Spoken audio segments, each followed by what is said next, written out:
Giulio Verne è stato un passaggio fondamentale per chi da ragazzo leggeva libri. Leggere i libri era un modo per sognare e viaggiare, e Verne incarnava l'avventura. Portava una visione futuristica, un altro grado di conoscenze e si rimaneva incantati per l'inventiva. Viaggi al centro della terra, nel cielo, con palloni, negli oceani. Ma poi si cresce, anzi si invecchia, e questa è ora la mia interpretazione del romanzo 20.000 leghe sotto i mari, del 1869. Credo che Verne in questo libro abbia inventato ben poco. Ha solo raccolto notizie sulla precedente civiltà, scomparsa chissà come, quando e perché. Le sue invenzioni narrative sono, secondo me, le descrizioni di alcune delle conquiste di quel mondo che noi chiamiamo Tartaria e che forse da qualche parte ancora sopravviveva. Insomma, il libro parla di situazioni e fatti reali. Lo stesso Verne dichiarò che si documentava molto per scrivere i suoi libri e che aveva avuto modo di vedere all'esposizione di Parigi il sottomarino Plongeur, varato nel 1863, che gli aveva dato l'idea del sottomarino elettrico Nautilus. Ma a quell'esposizione Verne sicuramente vide altre cose, tutti quegli oggetti messi in mostra per poco tempo e poi finiti nei depositi.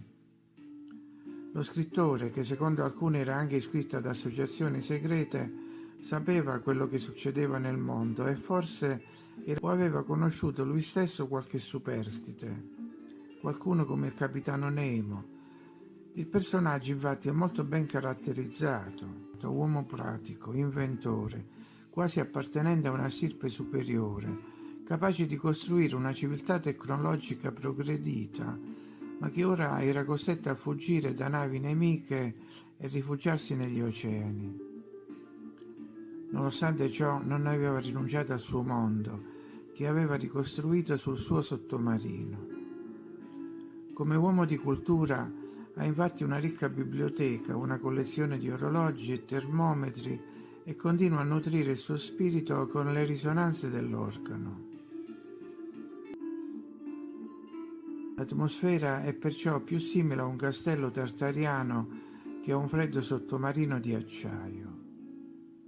E c'è l'elettricità, che il capitano descrive come una normalità. L'elettricità regna sovrana sul suo battello e il capitano la descrive come un agente rapido, obbediente, potente, adattabile a qualsiasi uso. Apro una parentesi. Non so a che periodo si riferiscono queste foto, ma mostrano un tram con rotaie sott'acqua che si muove elettricamente. Insomma, qualcosa d'avanguardia, mentre al tempo della stesura del libro per i francesi l'elettricità aveva ancora un alone di magia. Ma lo stretto legame fra il romanzo e le sue atmosfere e il mondo perduto di Tartaria lo troviamo anche nelle illustrazioni della prima edizione del romanzo. Verne si rivolse a un artista e illustratore storico famoso, Alphonse de Neuville, che possiamo anche definire corrispondente dai luoghi storici, il quale aveva già dato prova di accuratezza nei dettagli, descrivendo battaglie e situazioni di cambiamenti politici. Attacco degli Zuavi a Magenta, la battaglia di San Lorenzo, Cernaia. Perciò anche nelle illustrazioni del libro troviamo particolari rivelatori, come per esempio il simbolo della spirale, associata alla maggior parte delle opere attribuite a Tartaria. Vediamo le altre. Vasi e armature, come si possono ammirare all'Ermitage o a Castel Sant'Angelo. Biblioteca, luci, i templi di Atlantide, organo nel soggiorno, grandi libri.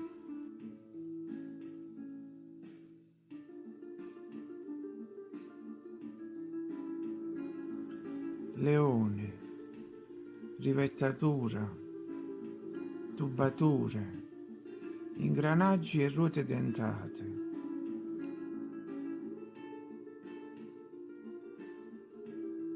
timone, orologi. Per concludere, torniamo all'inizio, anzi al titolo del romanzo. Perché Verne parla di 20.000 leghe e quanto è lunga una lega?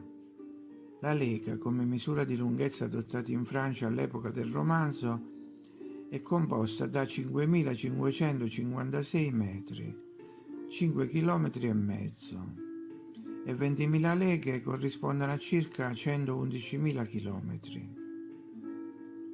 Il percorso del sottomarino Nautilus è specificato nel romanzo, dal Giappone a Suez, poi in Antartide e quindi al Polo Nord.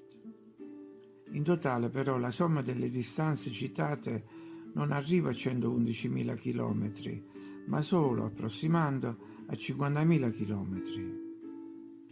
Allora su quale carta Giulio Verne aveva calcolato le distanze?